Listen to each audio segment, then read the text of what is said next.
entramos en el periodo más oscuro y confuso de la historia antigua de Israel, la división del reino. Hasta este punto, la historia fluía de manera lineal.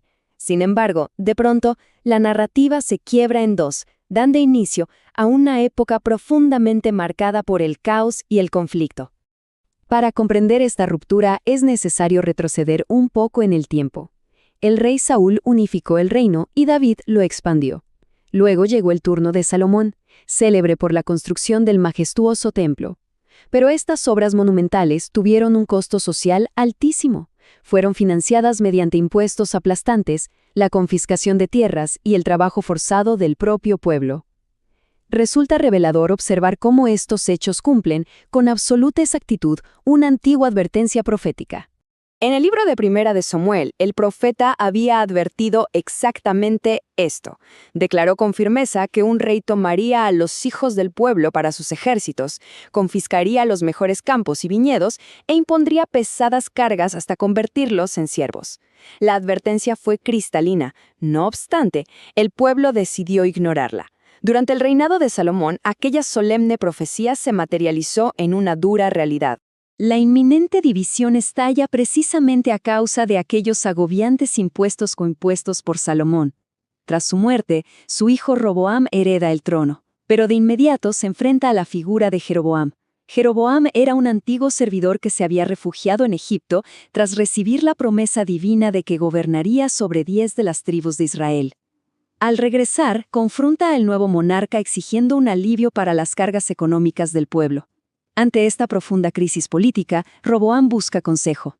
En lugar de atender a los sabios ancianos, quienes le recomendaban con prudencia suavizar las cargas de la nación, Roboam decidió seguir el consejo de sus pares, hombres jóvenes e inexpertos. Su respuesta al pueblo fue brutal y tajante, afirmando que con su dedo meñique golpearía mucho más fuerte que su padre con todo su brazo. Esa simple pero devastadora frase fue la chispa ineludible que partió definitivamente el reino en dos mitades. El resultado es drástico y geográficamente definitivo. En el sur, Roboam conserva el dominio únicamente sobre las tribus de Judá y Benjamín. En el norte, Jeroboam arrastra consigo a las otras 10 tribus para conformar el reino de Israel. Sin embargo, Jeroboam enfrenta un problema estratégico fundamental. El templo y el sacerdocio legítimo han quedado en el sur. Para evitar que el pueblo regrese a Jerusalén, decide crear su propia religión. Instala 2 becerros de oro en las ciudades de Dan y Betel. Instituye sus propios sacerdotes y establece nuevas festividades. Este acto marca el origen directo de la profunda decadencia espiritual del Reino del Norte. A partir de este momento, el contraste político e institucional entre ambos reinos es verdaderamente dramático. En el sur, a pesar de sus humanas debilidades y caídas, se mantiene de forma ininterrumpida una sola dinastía estable, la línea de David, de la cual, siglos más tarde, surgirá la figura del Mesías. El norte, por el contrario, se sumerge en un caos sangriento y constante. Se suceden 9 dinastías diferentes, marcadas por traiciones y familias enteras asesinándose unas a otras para arrebatar violentamente el poder. En medio de este oscuro escenario de inestabilidad y decadencia, emerge una figura espiritual absolutamente crucial: los profetas. Algunos levantan su voz para el reino del norte, otros para el reino del sur. E incluso hay quienes son enviados a llevar advertencias a naciones extranjeras y gentiles. Ya se trate de profetas mayores, dejando tras de sí extensos e imponentes escritos, o de profetas menores. Todos laboraban en conjunto con el sacerdocio levítico para recordarle al pueblo, y de manera muy especial a los reyes, el camino de la rectitud divina, cada vez que el poder y la idolatría oscurecían su visión. Para combatir la pérdida casi total de la fe verdadera en el territorio del norte, interviene una de las figuras más formidables de toda la historia sagrada, el profeta Elías. El contexto religioso era desolador. El rey Ahab, instigado por su esposa Jezabel, había plagado el reino de santuarios dedicados a la deidad pagana Baal, persiguiendo y eliminando sistemáticamente a los sacerdotes legítimos. Para demostrar de manera irrefutable quién posee la verdadera autoridad espiritual, Elías lanza un desafío épico en la cumbre del Monte Carmelo frente a cientos de profetas de Baal. Las reglas de aquel reto monumental eran tan simples como definitivas. Cada bando prepararía un sacrificio sobre un altar de leña, pero sin encender el fuego. El ser divino que respondiera enviando fuego del cielo sería reconocido unánimemente como el Dios verdadero. Los falsos profetas de Baal pasaron desde la mañana hasta el mediodía, clamando, gritando y danzando en vano, sin obtener respuesta alguna. Elías, utilizando una ironía implacable, comenzó a burlarse de su ineficacia, sugiriendo que su deidad tal vez se encontraba sumida en un profundo sueño o ausente en un largo viaje.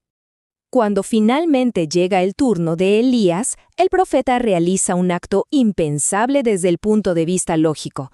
Ordena empapar su propio altar con 4 grandes cántaros de agua, haciéndolo 3 veces consecutivas, hasta inundar por completo la zanja que lo rodeaba.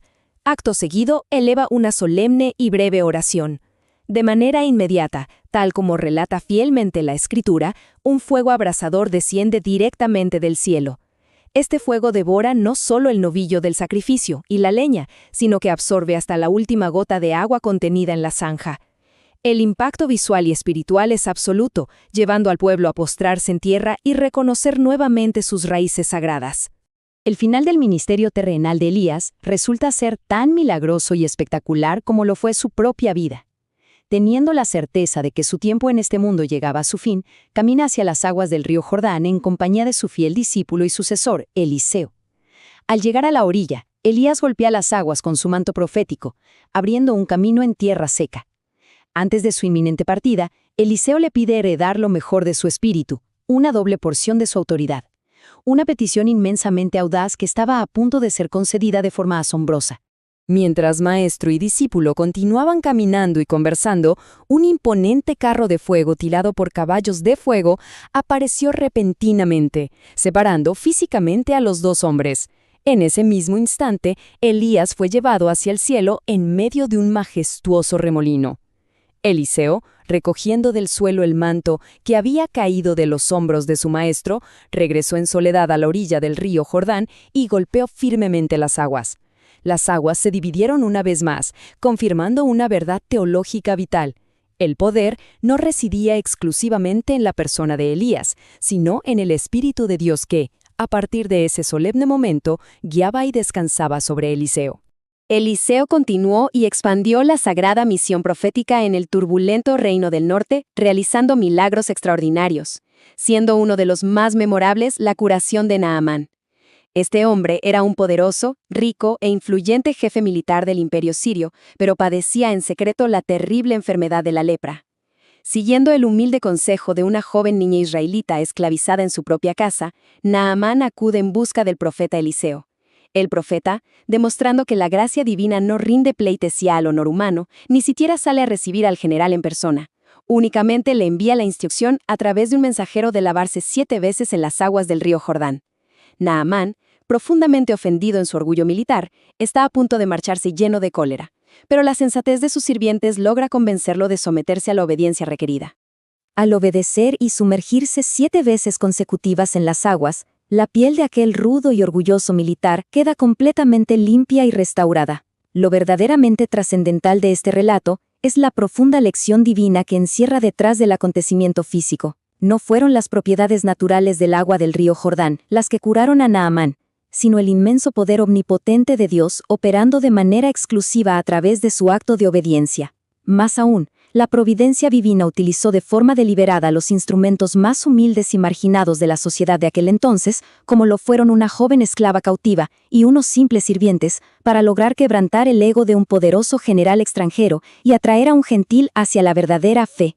Otro profeta de suma importancia en el tejido de esta turbulenta época es Jonás, universalmente conocido a través de los siglos por el extraordinario suceso de haber sido tragado por un gran pez.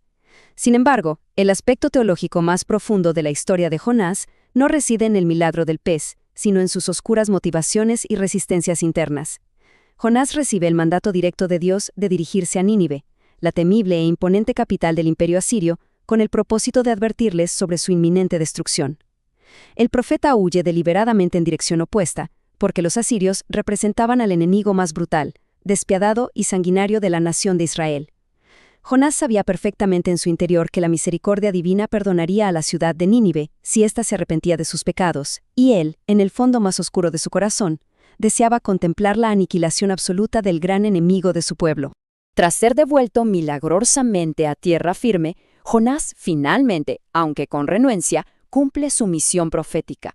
Y, para su profunda y amarga frustración personal, la gran ciudad de Nínive escucha la advertencia, se arrepiente y es perdonada por el Creador. Este asombroso acontecimiento histórico adquiere un peso profético y teológico insospechado muchos siglos más tarde en los sagrados textos del Nuevo Testamento.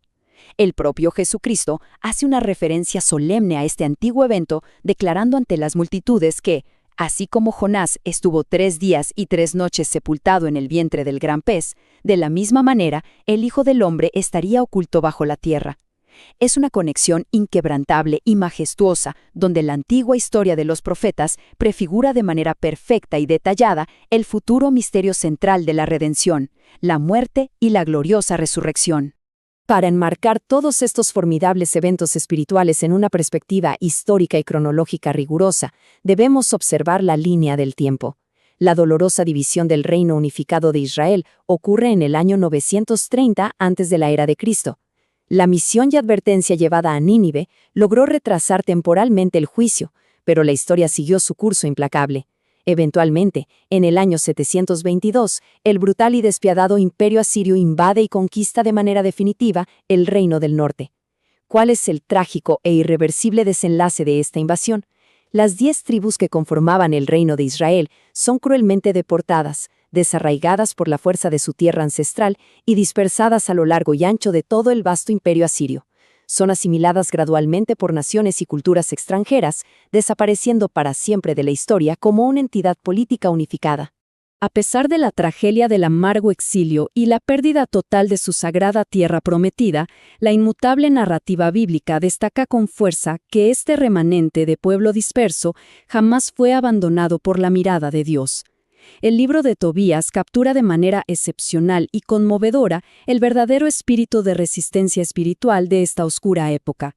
En sus páginas se narra detalladamente la vida de un israelita profundamente devoto, originario del norte que, aun encontrándose en medio del opresivo destierro asirio en la misma Nínive, se niega rotundamente a corromperse y adoptar las prácticas y costumbres paganas de sus captores.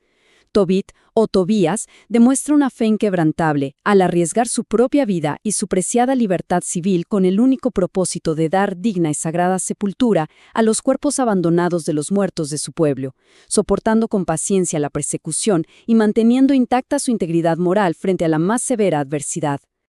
Esta extraordinaria historia de fidelidad incondicional culmina con una revelación divina verdaderamente majestuosa. Un misterioso y sabio joven que había actuado como fiel guía y poderoso protector del hijo de Tobit durante un largo, arduo y peligroso viaje a tierras lejanas, revela finalmente su verdadera e impactante identidad al regresar sano y salvo a casa. No se trataba en absoluto de un simple e inteligente muchacho viajero, sino de Rafael, quien, con imponente autoridad celestial, se describe a sí mismo como uno de los 7 ángeles que están siempre presentes y tienen entrada directa a la gloriosa e inefable presencia del Señor. Es una ilustración sublime, poética y profundamente teológica de cómo la tierna providencia divina caminaba de manera invisible y silenciosa, acompañando, sanando y protegiendo de cerca a los atribulados exiliados en sus horas de mayor sufrimiento y oscuridad. Mientras las 10 tribus israelitas del norte se dispersaban y disolvían lentamente en las sombras del destierro extranjero, un fenómeno demográfico y espiritual sumamente profundo transformaba radicalmente su antigua y gloriosa capital, la ciudad de Samaria. El victorioso monarca del imperio asirio tomó la decisión estratégica de repoblar toda la región vaciada, trayendo a numerosos pobladores provenientes de 5 naciones extranjeras distintas. Estos nuevos y variados habitantes trajeron consigo a sus propios ídolos, sus ritos y a sus falsos dioses, y se mezclaron inevitablemente mediante el matrimonio con el pequeño, débil y empobrecido remanente de israelitas que había sido dejado atrás en la tierra. Esta compleja amalgama de sangre, antiguas tradiciones y creencias religiosas dispares dio origen, con el paso de las generaciones, a una identidad cultural y religiosa completamente nueva y sumamente conflictiva: el pueblo de los samaritanos. La religión de esta nueva población samaritana se consolidó de manera inevitable como un sincretismo profundamente confuso y doctrinalmente inestable. Por un lado, honraban ciertas tradiciones ancestrales del antiguo reino del norte y reverenciaban celosamente los sagrados escritos de Moisés, pero simultáneamente incorporaban de manera abierta diversas prácticas e ídolos traídos del extranjero. Además, al estar separados de la línea principal de revelación, carecían por completo de la fundamental guía espiritual de los profetas posteriores. Por esta razón estructural e insalvable, los habitantes del Reino del Sur, es decir, los judíos fieles que habitaban en Judea y Jerusalén, desarrollaron con el tiempo un rechazo categórico y visceral hacia ellos. Los consideraban una influencia peligrosa, corrupta y religiosamente impura, alcanzando un grado de enemistad tan alto en el que las relaciones sociales, comerciales y religiosas entre ambas regiones quedaron rotas de forma irrevocable y total.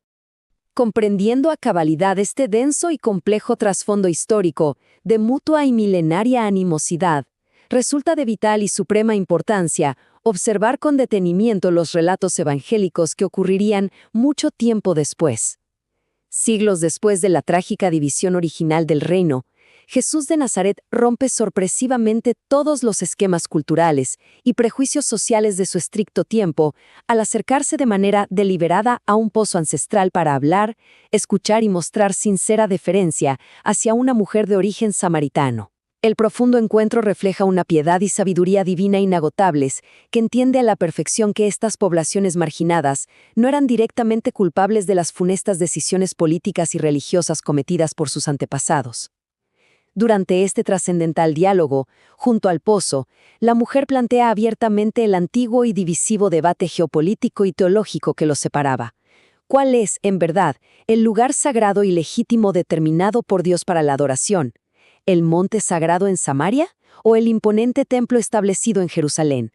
La solemne y reveladora respuesta de Jesucristo, fielmente registrada en las páginas del Evangelio de Juan, cambia para siempre el paradigma central de toda la historia de la salvación humana.